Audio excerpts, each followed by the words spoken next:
ವಿದ್ಯಾರ್ಥಿಗಳ ಮೇಲಿನ ಹಲ್ಲೆ, ಸರ್ವಾಧಿಕಾರದ ಕ್ರೌರ್ಯ, ಉದ್ಯೋಗ ಕೇಳಿದ್ರೆ ಬಂಧನ, ನ್ಯಾಯ ಕೇಳಿದ್ರೆ ಲಾಠಿ. ವಿದ್ಯಾರ್ಥಿಗಳ ಮೇಲಿನ ಹಲ್ಲೆ, ಸರ್ವಾಧಿಕಾರ ಕ್ರೌರ್ಯ, ಉದ್ಯೋಗ ಕೇಳಿದ್ರೆ ಬಂಧನ, ನ್ಯಾಯ ಕೇಳಿದ್ರೆ ಲಾಠಿ. ಟ್ವೀಟ್ನ ಮೂಲಕ ಕೆಪಿಸಿಸಿ ಅಧ್ಯಕ್ಷ ಬಿಕೆ ಹರಿಪ್ರಸಾದ್ ಆಕ್ರೋಶ. ಅನ್ಯಾಯದ ವಿರುದ್ಧ ಧ್ವನಿ ಎತ್ತೋದು ಅಪರಾಧನ, ಸುಳ್ಳು ಭರವಸೆಯಿಂದ ಯುವಕರ ದಾರಿ ತಪ್ಪಿಸಿದ್ದಾರೆ.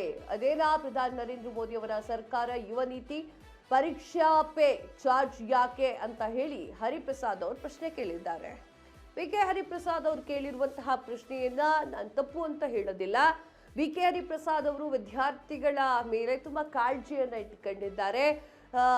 ಕಾಂಗ್ರೆಸ್ ಪಕ್ಷದ ಪ್ರತಿಯೊಬ್ಬರೂ ಕೂಡ ವಿದ್ಯಾರ್ಥಿಗಳ ಮೇಲೆ ಕಾಳಜಿಯನ್ನ ಇಟ್ಕೊಂಡಿದ್ದಾರೆ. ಒಪ್ಕೊಳ್ಳೋಣ, ಟ್ವೀಟ್ನ ಮೂಲಕ ಅವರು ಟ್ವೀಟ್ ಕೂಡ ಮಾಡಿದ್ದಾರೆ. Great sir. ಆದರೆ ಕರ್ನಾಟಕದಲ್ಲೊಂದು ಪ್ರತಿಭಟನೆ ಆಗುತ್ತೆ ಗೊತ್ತಾ? ನಿರುದ್ಯೋಗ ಸಮಸ್ಯೆ.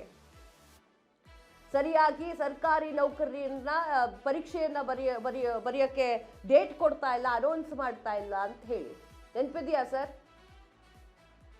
ನನಗೆ ನೆನಪಿದೆ. ಕರ್ನಾಟಕದಲ್ಲಿ ವಿದ್ಯಾರ್ಥಿಗಳು ಪ್ರತಿಭಟನೆಯನ್ನ ಮಾಡ್ತಾರೆ. ನಮಗೆ ಗೌರ್ಮೆಂಟ್ ಎಕ್ಸಾಮ್, ಲೆಕ್ಚರ್ ಎಕ್ಸಾಮ್ ಎಲ್ಲ ಇರುತ್ತಲ್ಲ, ಅದು ಯಾವುದಕ್ಕೂ ಕೂಡ ಸರಿಯಾದ ರೀತಿಯಲ್ಲಿ ಕರೆಯಲಾಗ್ತಾ ಇಲ್ಲ ಅಂತ. ಅದಕ್ಕೇನು ಆನ್ಸರ್ ಕೊಡ್ತೀರಾ ಸರ್? ನಿಮಗೆ ವಿದ್ಯಾರ್ಥಿಗಳ ಮೇಲೆ ಪ್ರೀತಿ, ವಿಶ್ವಾಸ, ಕಾಳಜಿ ಇಲ್ವಾ?